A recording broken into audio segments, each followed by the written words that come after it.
Hindi mo makontrol yung anak mo. Hindi mo kasi siya binibigyan ng tamang gabay.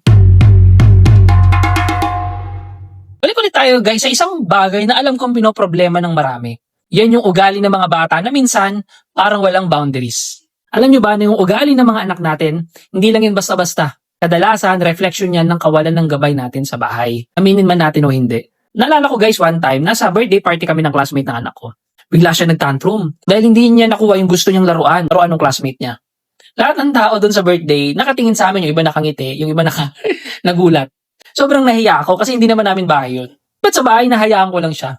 Pagiging maluwag ko sa kanya, ang dahilan bakit hindi niya alam ang limits sa labas ng bahay.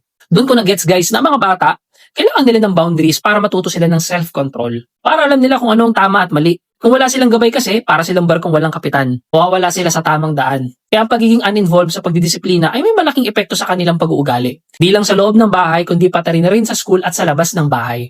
Ang pagmamahal ay kailangan ng disiplina. Para mas madaling nating tandaan, nagawa tayo ng isang acronym na tinatawag nating RULE.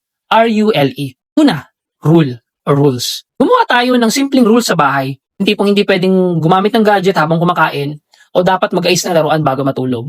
U, unwavering. Maging consistent tayo sa mga rules natin.